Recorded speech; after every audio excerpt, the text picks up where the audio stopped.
Professional development entails improving the way that we are doing things from a professional skills point of view by acquiring more knowledge, development skills, as well as positioning ourselves in places that present us with networking, mentoring, and coaching opportunities. In corporate security, professional development equips us with the appropriate tools and skill set so that we can be able to do our duties properly while we demonstrate our value to the organizations that we work for.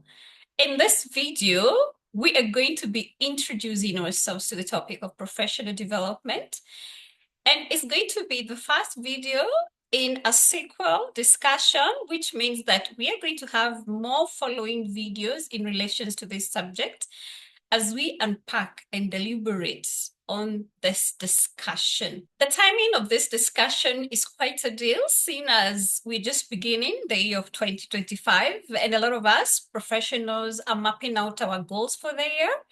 And some of those goals are professional goals.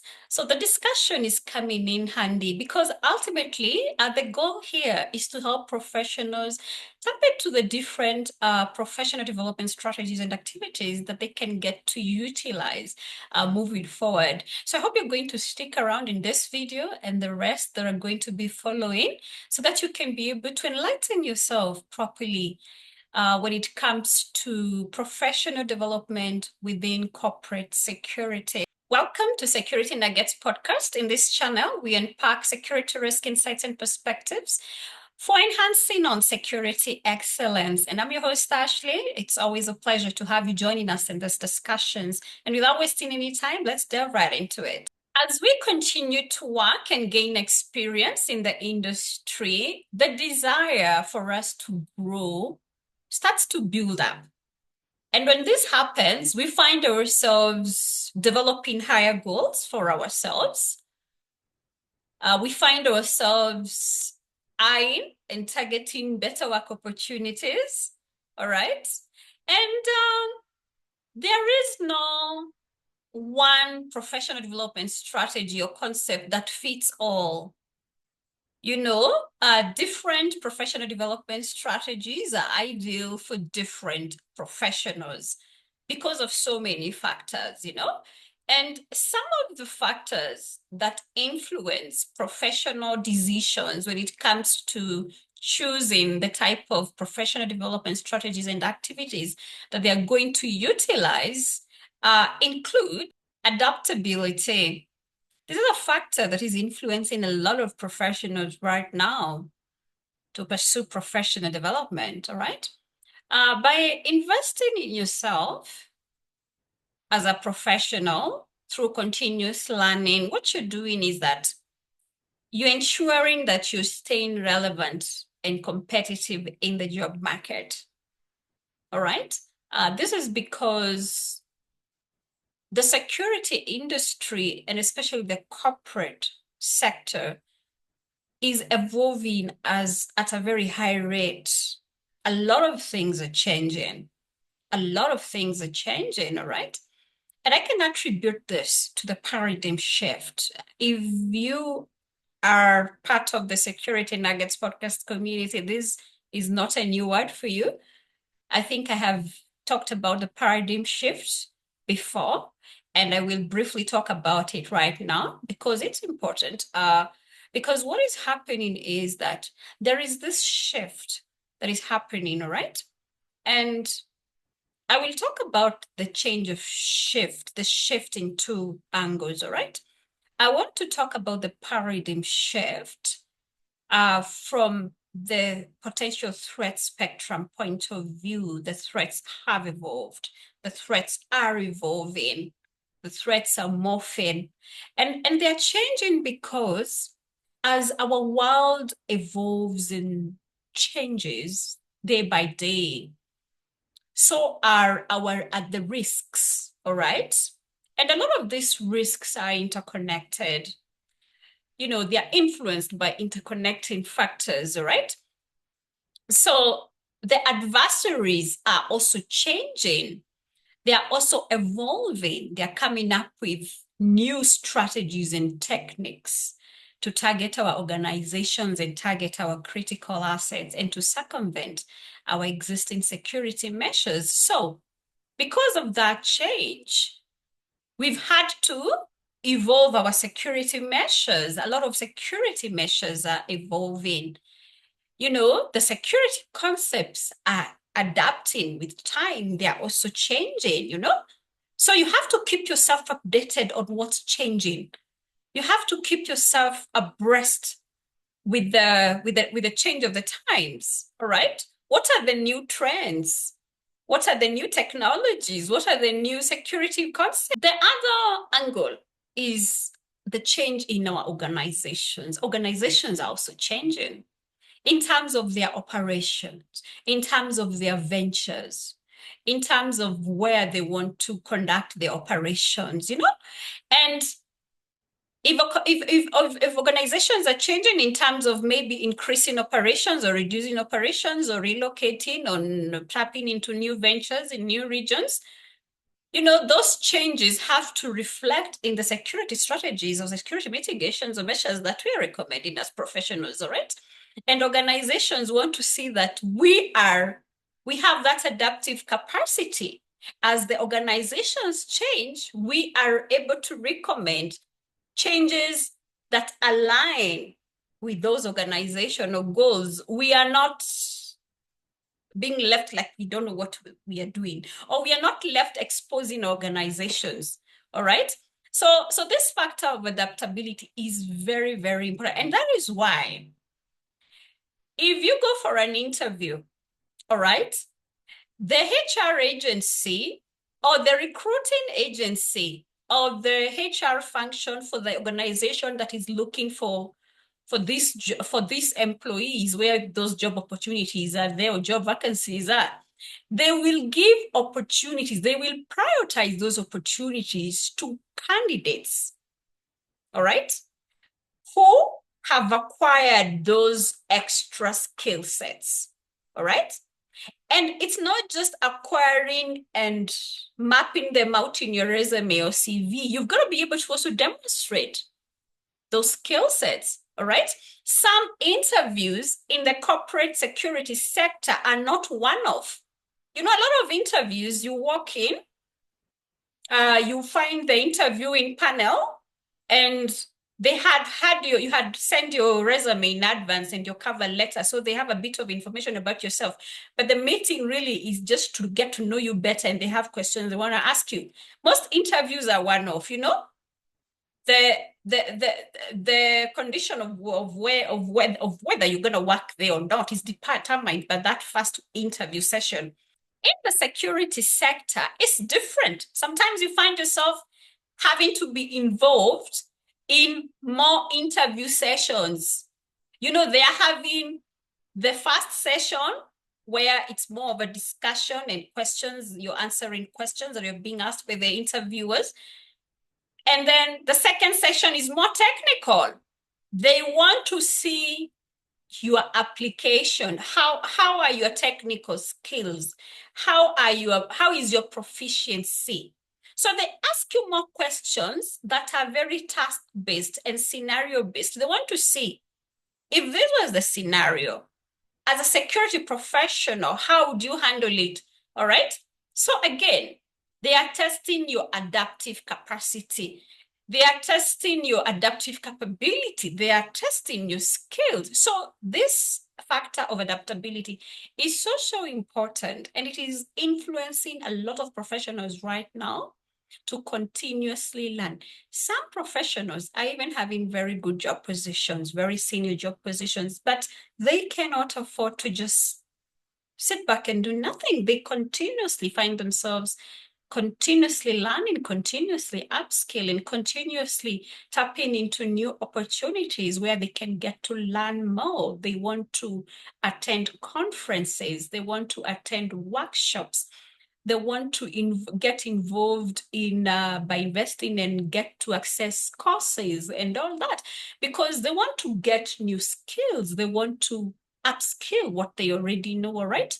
They want to reinforce any inherent gaps that they may have in, because at the end of the day, a better version of yourself from a professional point of view, okay, is also translated in your deliverable within your organization. The quality of what you're delivering improves with a great deal, which means that you are providing much more value to the organization and you get to influence your security department. You get to influence your other teams. You get to influence like-minded professionals within that organization, within that department, security department. You get to influence them.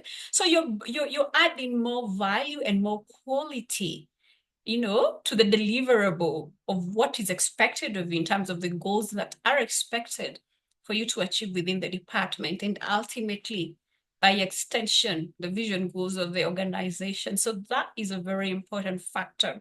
Transition. When I talk of career transition, I'm talking about moving from one domain to another or one sector to another. Now, for instance, if you're working in the security industry, you are a professional working in the security industry, in the corporate security industry, but you're working within the physical domain, physical security, that is your area of expertise, and you want to transition and work in cyber security, all right? For you to have that smooth transition, you've gotta do professional development. You've gotta do a course in cybersecurity. You've gotta do some training in cybersecurity so that you can be able to work in that domain, and you can be able to provide your duties appropriately and effectively. All right. So that is another factor that influences professionals when they are making their professional development decisions. Okay. Another transition can be from one sector to another, assuming maybe you're in the public sector. When I talk of a public sector, mostly I'm talking about government state agencies. You're probably working in the military, or you are working in the military or the police, all right? A government state agency, it could be aviation, maritime, there are so many. So you want to change, okay? Maybe you've retired, maybe you're still in there, but you want to transition and join the corporate sector, you want to join the private sector, all right? So again, for you to have as much as you leverage on the history, your background history, knowledge, and experience that you've gained over the years in the public sector, as much as you leverage on that, you will also find yourself needing to upskill so you can have a smooth transition into the private sector, the corporate sector, all right? Because it's a different sector. Okay, the manner at which security is managed in the corporate sector is different from how it's managed in the public sector, all right? In the corporate sector, because this is now more business oriented, okay, you find yourself being compelled to be a team player. You have to really know how to work with your teams. You have to really know how to be a servant leader, okay? You really have to, again, enhance your financial skills and that business acumen skills, because you're coming into a corporate sector now. A lot of corporate organizations are very much commercial oriented. It's about the numbers. So for you to be able to achieve that strategic alignment, and for you to be able to play your part and role appropriately, to be able to fit into that organization and help that organization move forward, you've got to understand the corporate security side of things. So you will find yourself pursuing your professional development so you can align with the corporate sector. So you'll find yourself doing courses in corporate security management. You'll find yourself doing trainings. You'll find yourself looking for opportunities or areas where you can be able to position yourself and access networking, mentorship, or coaching opportunities with professionals who have probably gone through that transition journey, and they can better guide you on how to move forward and what you need to do, all right? So it becomes important without saying. It becomes very important without saying. That help, that extra help makes a lot of difference for you, because if you don't do that, you're going to struggle so much. And you might not even be able to make that transition. Or even if you do, you might get very bad job opportunities that are probably lower. You probably had a higher position in the public sector. You might land into a very low job position in the corporate sector because you didn't get much help in the transition. If you transition properly, trust me, because a lot of organizations want professionals who have that public sector background, So if you can get that help in the transition, chances are that you'll land on your feet in the corporate sector, right? So transitioning is another factor that influences on professional development as far as professionals are concerned. Relocation. All right. Now, if you're a professional who wants to relocate, especially maybe you're relocating from one state to another for whatever reasons, okay? You're probably relocating for better opportunities, or maybe you're relocating because of personal reasons. Maybe family reasons, you want to work near your family or all that. So many factors influence our professional decisions. So whatever reason that has made you relocate, that relocation might find you having to invest in your professional development so that you can be able to fit right in within the state of relocation, okay? And this is very important because different states, different security regulations, different security licenses, different security standards, all right? And different credentials. So you might have your credentials that you've acquired from your residency state, but you move to a different state and you find that those credentials are not recognized. So you have to upskill, or you have to get certified with the recognized state certifications, the licenses, so that organizations can recognize your credentials. So that is another reason or another factor that influences professionals' decisions in what sort of professional development strategies that they are going to take on. All right? Because this is a very common problem, especially for instance, I'm in Kenya. We are considered a developing country, all right?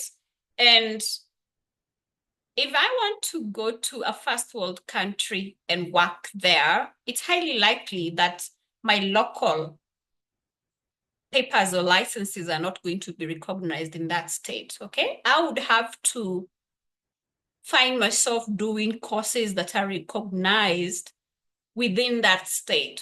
And that is why we are seeing professionals being encouraged to take certifications that are global recognized. When you do a certifications that is recognized globally, even when you relocate to any state, that certification is recognized and it works to your benefit as a professional. But if you don't have those global recognized certifications, then you might have to find yourself upskilling and doing those courses so that you can conform to that state's requirements and regulations. So relocation is another factor that influences professionals when they are making these sort of decisions in reference to professional development. Job position and roles. Every job position has its unique job entry requirements, which is determined by the job role and the organization context. So if you're a professional who is applying for a job position, or you're a professional who is aspiring to apply for a potential job position, you find yourself pursuing professional development by undertaking a specific course or training so that you can be fit to apply for that specific job position. All right. So By ensuring that you meet the entry requirements, you are increasing your chances of securing that job position opportunity. So, job positions and roles is a factor that influences professional decisions towards professional development and what type of professional development strategies and activities that they are going to pursue. Site specifications. Now, this entails uh, pursuing further skill sets and knowledge that are very site specific or assignment based. So you can be well prepared to work and navigate your work and duty around that site or assignment position. Now, usually, these sort of skills are required when you join a new organization, when it's a new job that you have acquired, right? In some cases, the organizations that have employed you are going to facilitate these sort of uh, further professional development courses. They will probably do an induction training, or they're going to put you through that assignment based sort of training so that you can familiarize yourself with the standard operations of that organization. Now, I'll give an example, right? If you are a professional who has just joined a non-governmental organization or a humanitarian organization, for instance, you've joined a UN organization, right? Now, the first thing they do as part of their induction is they will put you through a UN-based training. All right. In this case, if you've joined the security function, that means you've joined a role within the security department. They will put you through a UN-based security training course. All right. That way you can familiarize yourself with the UN side, depending on your area of deployment. And you can also familiarize yourself with the standard operational procedures and policies and all that. And that is why you find that in most of these organizations, all right, uh, if you have that background skill set training, you have a higher chance of landing job opportunities with those sort of organizations, because they even tell you in the application it's an added advantage if you have that sort of background training that is aligned or specific to the organization. So this is another factor that can influence your decision making as a professional and make you pursue professional development courses or trainings that are aligned to specific assignments or specific sites.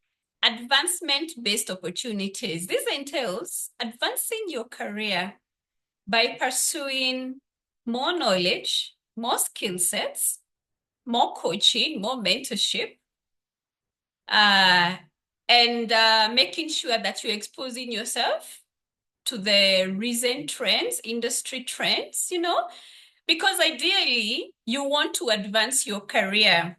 You want to get an advancement in terms of a promotion, or you want to target better paying job opportunities. This is a factor that can influence professionals towards taking that professional development journey. All right. Now, for instance, if you are a professional within management, you're probably in the junior level, mid-level management, and you are aspiring to get your career to senior level management, you're aspiring to grow to a senior level management, then you will find yourself advancing your skill sets so that you can hone the relevant skills that are required for a position within the senior level management. All right. Usually, senior level management requires you to have multiple generic skills, okay? Some of these skills can include business acumen skills, financial skills, strategic skills, analytical skills, project management skills, presentation skills, etc., right? And you might find yourself requiring to hone your generic skills, all right? So that you can increase your chances of getting that promotion to that senior management level position, all right? So it's very important for professionals to map out your current position. Where are you right now? Which area are you right now? Because every level of position requires different skill sets. Again, if you're in a position that requires you to interact very frequently with people, you will find yourself wanting to hone your communication skills so that you can improve on your engagement with the people you engage with on your day-to-day during your role, all right? So again, you have to look at where you are in your career. Where are you? Because for you to get to the next level of your career development, you need to be good at your current level. You need to be good at your current job. If you're not good at your current job, you're not going to get that promotion, right? Or it's going to take so long for you to get that promotion, okay? So be good at your current job, and that means knowing and understanding what is required in your current jobs. What kind of skill sets do you need to be good at? Do you need to improve at, okay? And when you do that, then it helps you to get to the next level, right? And if you're good at it and you want to get to the next level you're eyeing, what skill sets are required in that level? Then you can start honing your skill set towards that, okay? You have an advantage when you hone those skills early enough. All right. Because when people are looking to promote you or organizations are looking to promote you, those are the skill sets that they want to see you have. Those are the skill sets that they're going to be looking at in your resume or in your CV, okay? Or when you're interacting with them in that interview. Those are the skill sets that they want you to demonstrate you have and you understand, okay? As I summarize on this introductory video, I want to say before you invest your resources towards your professional development, so that you can make sure that you are making the right investment towards your professional growth, it is very important for you to understand the level that you are in. Okay? What level are you in? And then the level that you are in, where are you aspiring to get to? And you also have to understand that sometimes it's not possible for you to move from level A to level C overnight. You've got to go through level B first before you go to level C. You have to understand how this works, okay? So improve on your current level, be good at it, and then aspire to get to level B, and then ultimately get to level C. So you can have yourself set goals and put timelines on those goals. Okay, say within 5 years, I want to be in level B. Within 6 years or 7 years, I want to aspire and get to level C. All right, so you've set your goals. Now put systems in place to help you get to that ultimate goal of yours. And you've got to make the right investments, because assuming right now, assuming I'm coaching a security guard, okay, or a security officer, a very junior professional in the corporate security sector. Now, I would be misleading that professional if I told them to take a certification course that I know very well is targeted for managers or senior managers, okay? He would be making a bad investment on his resources and on his time, right? So I need to encourage that professional to invest in a course or training that helps him improve on his current position and helps him get to the next position, all right? Which is probably a supervision, as a supervisor position or a team leader position, all right? When they get to supervisor, which is the second position, then they can be able to get to the manager position, mid-level manager position. Okay, so it's systematic. Okay, so again, how you want to get to the next level of your career development, how you want to get to next level is also influenced by so many factors. It is influenced by how much sacrifice are you willing to make towards your professional growth and development? You know, and how much work are you willing to put into your career in terms of really working hard within your current positions so that your value can be acknowledged and recognized? All right? Because you've got to be a hard worker. You've got to be a hard worker and you've got to be a smart worker too. All right? So, in our following episodes, we are going to deliberate on these different strategies and activities in professional development so that you can be able to access your current level, professional level, and be able to choose your ideal professional development strategies and activities. And then when you identify the ones that are ideal for you, now you can be able to go ahead and invest your resources and time in them, okay? For you to be able to get to the next level, okay? I'm definitely excited about this topic of professional development. And I look forward to have you in the coming episodes so that we can engage on this very important topic on professional development. That's it for today's video. Thank you very much for joining in the discussion. And until our next discussion, goodbye for now.